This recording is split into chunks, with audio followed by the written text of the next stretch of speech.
स्वागत है career consultancy के ऑनलाइन प्लेटफॉर्म पर। कैसे हैं आप लोग? उम्मीद करते हैं अच्छे होंगे, स्वस्थ होंगे। तो आज जो यूपी ट्रिपल एससी के द्वारा पेट 2025 का नोटिफिकेशन जारी हुआ है, उसी पर थोड़ा सा बात किया जाए। पेट 2025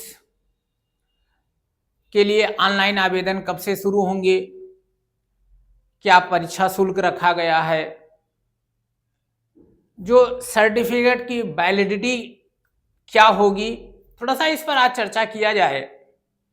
तो बोर्ड पर देख पा रहे होंगे यूपी ट्रिपल एससी द्वारा जो पेट 2025 का नोटिफिकेशन जारी किया है। अब 1 वर्ष नहीं 3 वर्ष होगी वैधता। साथ साथ में आवेदन प्रारंभ की तिथि क्या है, इस पर भी चर्चा किया जाएगा। सिलेबस क्या होगा, इस पर भी चर्चा किया जाएगा। तो लंबे समय के बाद पेट का नोटिफिकेशन जारी हुआ है। 2023 में पेट हुआ था, उसके बाद पेट हुआ नहीं है, प्रारंभिक अर्हता परीक्षा हुई नहीं है। तो आयोग के द्वारा अब जारी किया गया है और एक बदले हुए स्वरूप में जारी किया गया है। तो उसी पर थोड़ा सा चर्चा किया जाए। तो ये जो आपका उत्तर प्रदेश अधीनस्थ सेवा चयन आयोग लखनऊ के द्वारा, ये इसकी विज्ञापन संख्या है,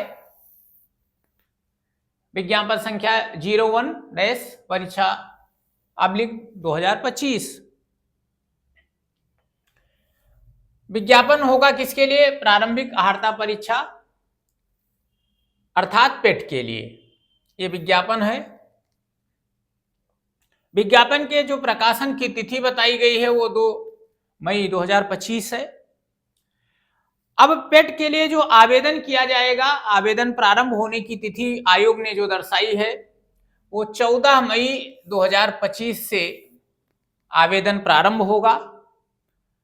और आवेदन करने की, देखिए यहां लिखा हुआ है, पंजीकरण करने की या शुल्क जमा करने की और ऑनलाइन आवेदन सबमिट करने की जो अंतिम तिथि है वो 17 जून है। आप उसी दिन रजिस्ट्रेशन, उसी दिन शुल्क जमा करेंगे और उसी दिन अपने फॉर्म को सबमिट करेंगे। इसकी अंतिम तिथि बोर्ड ने निर्धारित कर दी है 17 जून। तो आप क्या करेंगे, 14 मई से लेकर के 17 जून के मध्य तक आप अपना आवेदन कर, शुल्क जमा करके और पूर्ण रूप से भरे हुए आवेदन को बोर्ड को सबमिट कर सकते हैं। ये बोर्ड ने पहले से डिसाइड कर दिया है।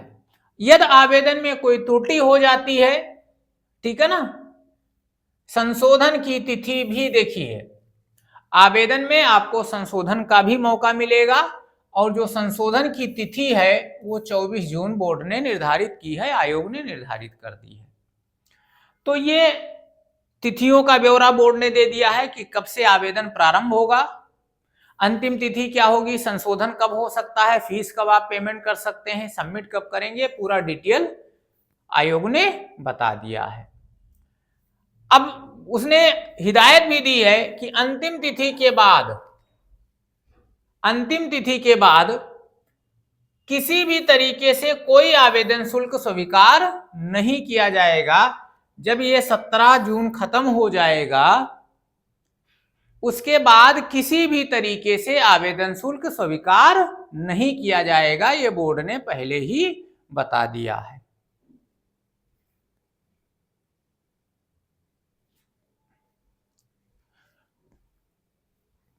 उसके बाद में 24 को आप संशोधन कर सकते हैं। और क्या इंफॉर्मेशन बोर्ड ने दिया है,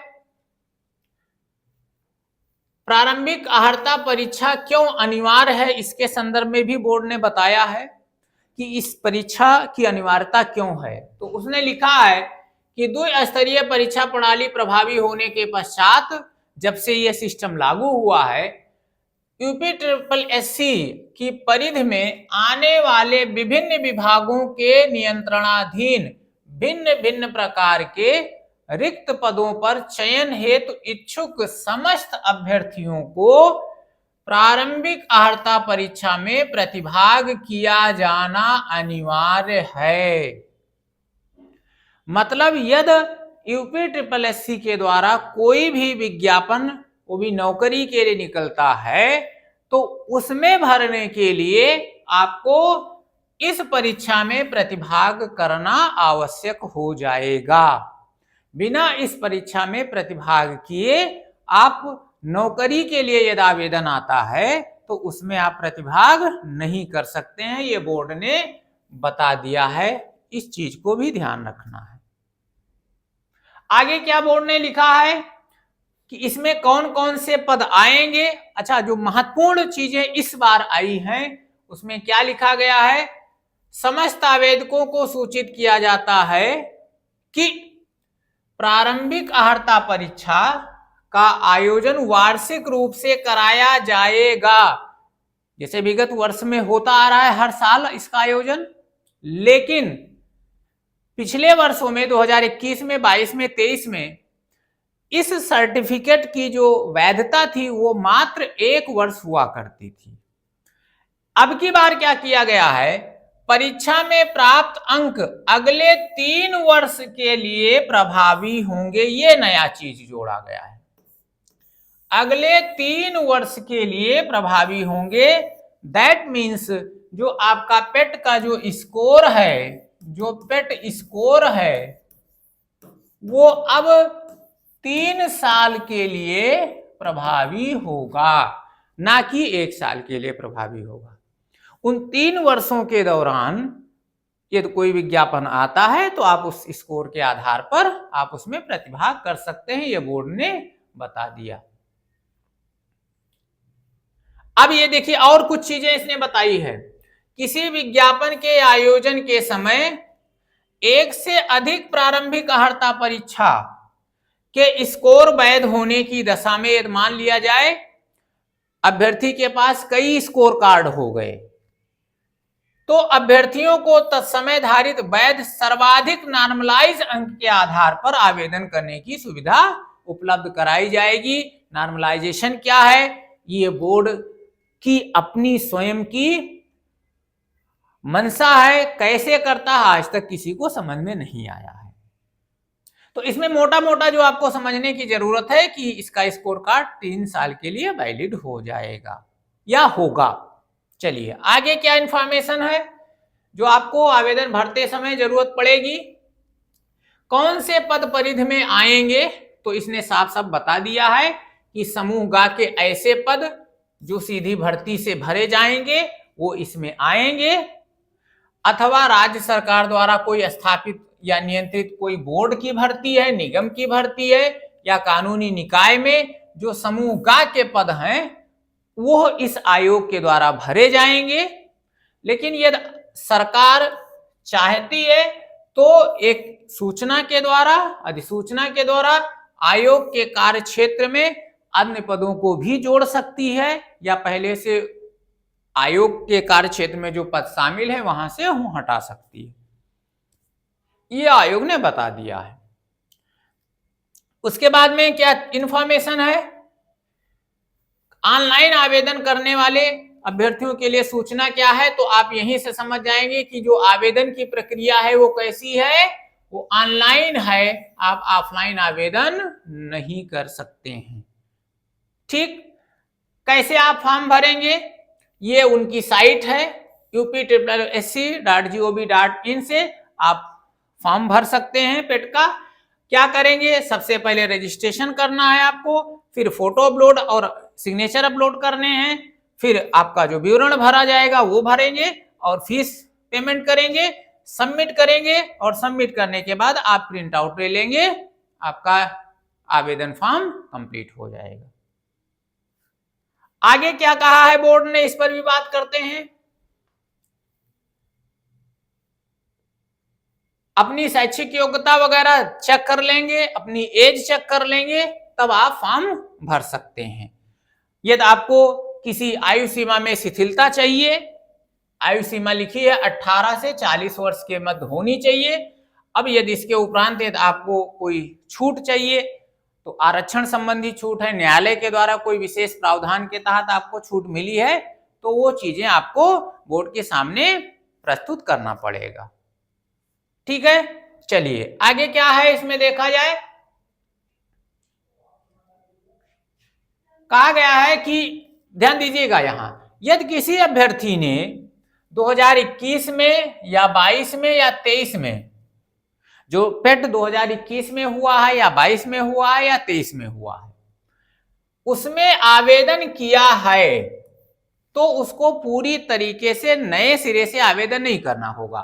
क्या करना होगा, उस परीक्षा के रजिस्ट्रेशन नंबर के आधार पर पेट 2025 का पंजीकरण किया जा सकता है। क्या करेंगे, 21 या 22 या 23 का आप रजिस्ट्रेशन नंबर उसमें डालेंगे तो आपका पूरा विवरण खुल करके आ जाएगा और उसके आधार पर आप 2025 का आवेदन कर सकते हैं। ध्यान रखना, फीस वो मान्य नहीं होगी, फीस आपको नए सिरे से देना पड़ेगा। वो वहां से केवल सूचनाएं आपके लिए जाएंगी, ना कि वहां का फीस भी मान्य होगा। ये मत समझिएगा कि उसका रजिस्ट्रेशन नंबर डाल दें तो हमारा जो है एप्लीकेशन फॉर्म फिल हो गया, नहीं, फीस अलग से पेमेंट करना पड़ेगा। ठीक है, आगे बात किया जाए। आगे क्या कहा है, संशोधन की बात हमने बताई कि 24 जून को आप संशोधन इसमें कर सकते हैं। वही इसने कहा है कि क्या करेंगे, यदि आपको संशोधन की जरूरत पड़ती है तो होम पेज पर जाइए। कहाँ जाना है, होम पेज पर, और वहां एक आपको आइकन दिखेगा, modify submitted application. Home page पर जब जाएंगे तो ये दिखेगा, इस पर आप क्लिक करिए और लॉगिन करने के बाद अपना नंबर डालिए, ओटीपी आएगा। ओटीपी के बाद आप अपने पंजीकृत मोबाइल नंबर, ईमेल में किसी भी प्रकार के संशोधन की अनुमति नहीं होगी। जो आपने मोबाइल नंबर दिया है और ईमेल आईडी है उसमें नहीं संशोधन होगा। ठीक है ना, और बाकी विवरण में संशोधन हो सकता है। कहा है कि परंतु वह अपने आवेदन पत्र के किसी भी अन्य विवरण में संशोधन हो सकता है। तो ध्यान रखिएगा कि मोबाइल नंबर और ईमेल आईडी ये दोनों चीज बहुत सावधानी पूर्वक भरेंगे, इसमें कोई भी चेंजेस नहीं होगा। ठीक है ना, और संशोधन की तिथि है क्या, 24 जून ही है। चलिए आगे क्या इंफॉर्मेशन बोर्ड के द्वारा दिया गया है। आयु सीमा में क्या कहा गया है, 1 जुलाई 2025 को जिन्होंने 18 वर्ष पूर्ण कर ली है वो इसमें आवेदन कर सकते हैं। अधिकतम 40 वर्ष की आयु हो, लेकिन समय समय पर यदि कोई अधिनियम शासनादेश के अनुसार आरक्षित हैं, विशेष वर्ग से जुड़े हैं, तो उनको अधिकतम आयु में छूट अनुमन्य होगी। जैसा छूट का प्रावधान होगा वैसे उनको अधिकतम आयु में छूट दी जा सकती है, न्यूनतम आयु में कोई छूट नहीं है, ध्यान रखिएगा। चलिए आगे बात करते हैं। अब ये तो हो गया फॉर्म।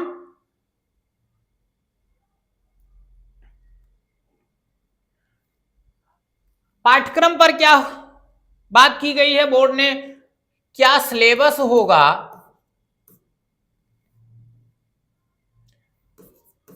इस पर भी बोर्ड ने बता दिया है कि जो पेट का एग्जाम होगा उसमें क्या क्या सिलेबस होंगे, इस पर भी बोर्ड ने बताया हुआ है। तो क्या बताया है, देखिए जो कंटेंट आपका होगा उसमें जो भारतीय इतिहास है उससे 5 नंबर का क्वेश्चन पूछा जाएगा, जिसमें क्या क्या है, सिंधु घाटी सभ्यता है, वैदिक संस्कृति, बौद्ध धर्म है, जैन है, मौर्य वंश, गुप्त वंश, हर्षवर्धन काल है, राजपूत सल्तनत, मुगल, मराठा और ब्रिटिश राज्य का अभ्युदय कैसे हुआ, और ब्रिटिश राज्य का सामाजिक आर्थिक प्रभाव भारत पर क्या पड़ा। ये आपका भारतीय इतिहास है, इंडियन हिस्ट्री है, और यहां से 5 नंबर के क्वेश्चन आपसे पूछे जाएंगे। उसके बाद में अब देखिए बाकी कहां से क्वेश्चन आएंगे। दूसरा 5 नंबर जो है वो भारतीय राष्ट्रीय आंदोलन जो इंडियन मूवमेंट है उससे आपसे क्वेश्चन पूछा जाएगा, भारतीय राष्ट्रीय आंदोलन से। उसमें क्या, स्वाधीनता आंदोलन, स्वदेशी तथा सविनय अवज्ञा आंदोलन, विधायी संशोधन, ब्रिटिश इंडिया एक्ट 1935 और भारत छोड़ो आंदोलन, आजाद हिंद फौज, नेताजी सुभाष चंद्र बोस। कमोबेश सिलेबस पुराना ही है। ज्योग्राफी से भी 5 नंबर के आएंगे, जिसमें भारत एवं विश्व का भूगोल पूछा जाएगा। भारत एवं विश्व का भौतिक भूगोल है, नदियां है, भूजल है, पर्वत, पहाड़ियां, मरुस्थल, वन, खनिज संपदा। भारत एवं विश्व का राजनैतिक भूगोल, जलवायु, टाइम जोन और जनांकीय परिवर्तन। यहां से भी 5 नंबर, ये जीएस का सेक्शन चल रहा है। उसके बाद में भारतीय अर्थव्यवस्था से भी 5 नंबर आएंगे, जिसमें भारतीय अर्थव्यवस्था 1947 से लेकर 1991 तक की बात की जाएगी। योजना आयोग है, पंचवर्षीय योजनाएं हैं, मिश्रित अर्थव्यवस्था है, हरित क्रांति है, बैंकों का राष्ट्रीयकरण है, कृषि सुधार है। उसके बाद 5 नंबर में भारतीय संविधान से क्वेश्चन आएगा, संविधान की विशेषता, नीति निर्देशक तत्व, मौलिक अधिकार, संसदीय प्रणाली, ये सारे हैं। 5 नंबर से सामान्य विज्ञान से क्वेश्चंस आएंगे, प्रारंभिक भौतिक विज्ञान, रसायन विज्ञान और जीव विज्ञान। उसके बाद में प्रारंभिक अंकगणित से भी क्वेश्चन आएंगे, प्रारंभिक अंकगणित से भी क्वेश्चन आएंगे। देखिए, जिसमें पूर्ण संख्या, भिन्न दशमलव, प्रतिशतता, साधारण अंकीय समीकरण, वर्गमूल, घनमूल, घातांक, घात और औसत, ये मैथमेटिक्स का सेक्शन है। उसके बाद में क्या सिलेबस में दिया है, जीएस हो गया, मैथ हो गया। अब आ जाइए, 5 नंबर की सामान्य हिंदी दी गई है। देखिए, जिसमें संधि, विलोम शब्द, पर्यायवाची, वाक्यांशों के लिए एक शब्द, लिंग, समश्रुत भिन्नार्थक शब्द, मुहावरे, सामान्य अशुद्धियां, लेखक, रचनाएं और उनका परिचय। और ये आएगा केवल 5 नंबर में। 5 नंबर में आपकी अंग्रेजी भी आएगी, व्याकरण और अपठित गद्यांश। उसके बाद में 5 नंबर की रीजनिंग भी दी गई है, तर्क एवं तर्क शक्ति, लॉजिकल रीजनिंग, जिसमें बृहत एवं लघु, क्रम और रैंकिंग, ये सारे कंटेंट हैं। उसके बाद में करंट, देखिए ध्यान रखिएगा, महत्वपूर्ण चीजें हैं इसमें। जो करंट का सेक्शन है, ये हाँ करंट अफेयर, देखिए जो करंट अफेयर का सेक्शन है वो है 10 नंबर में। तो 10 नंबर में करंट अफेयर का सेक्शन है, करंट से क्वेश्चन 10 नंबर में आएंगे। उसके बाद में जो जनरल अवेयरनेस है, सामान्य जागरूकता, जीके कह सकते हैं, भारत के पड़ोसी देश कौन से हैं, राजधानी क्या है, मुद्रा क्या है, उसके बाद में केंद्र शासित प्रदेश क्या है, भारतीय संसद, लोकसभा, राज्यसभा, मतलब एक सामान्य फैक्चुअल प्रश्न कह सकते हैं। तो यहां से भी 10 नंबर के क्वेश्चन आएंगे। उसके बाद में क्या है सिलेबस में, अपठित गद्यांश भी 10 नंबर का आएगा, हिंदी वाले पैसेज होंगे जो हिंदी पर आधारित होंगे, वहां से 10 नंबर।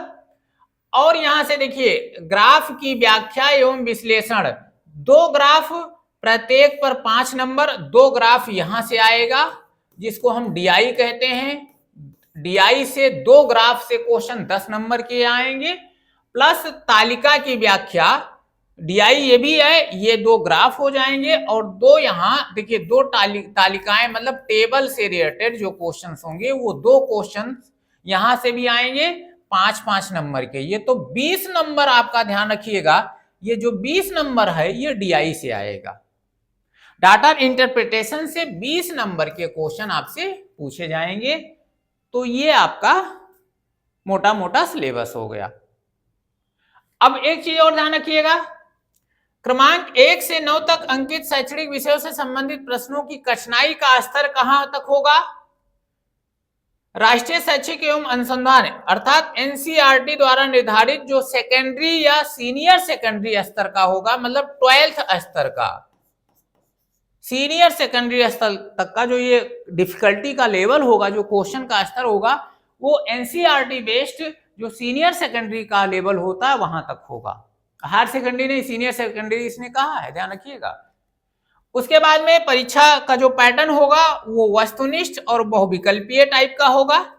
और एक चीज ध्यान रखिएगा, निगेटिव मार्किंग लिखी गई है यहाँ, निगेटिव मार्किंग होगी 1/4, प्रत्येक गलत उत्तर के लिए 1/4 अंक काट लिया जाएगा, ठीक है ना। तो ये आपका मोटा मोटा आपका विज्ञापन से संबंधित जो मुख्य बातें थी उस पर बात की गई।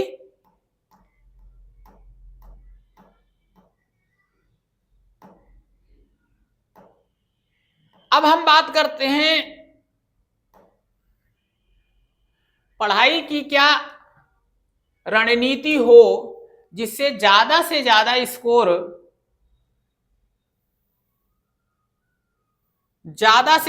स्कोर हम गेन करें, जिससे बार बार परीक्षा में हमको बैठने की जरूरत ना महसूस हो। चूंकि यह सर्टिफिकेट 3 साल के लिए वैलिड है, इसलिए एक बार परीक्षा में अच्छे ढंग से आप बैठ जाएं, अच्छा स्कोर कार्ड गेन कर लें, जिससे बार बार हमें पेट परीक्षा देने की जरूरत ना पड़े। सिलेबस को कैसे पढ़ा जाएगा, किस कंटेंट से कितने क्वेश्चन आएंगे, बोर्ड ने पहले डिसाइड कर दिया है। हमारी पढ़ने की स्ट्रेटेजी क्या होगी, इस पर एक अलग से हम वीडियो बनाएंगे, उस पर चर्चा करेंगे। इस चैनल पर पेट से संबंधित संपूर्ण सिलेबस आपका कवर कराया जाएगा, टेस्ट सीरीज आपको दी जाएगी, आपके डाउट सेशन भी लिए जाएंगे। तो इसके बारे में हम विस्तृत चर्चा अलग से करेंगे, नहीं वीडियो बहुत लंबा हो जाएगा।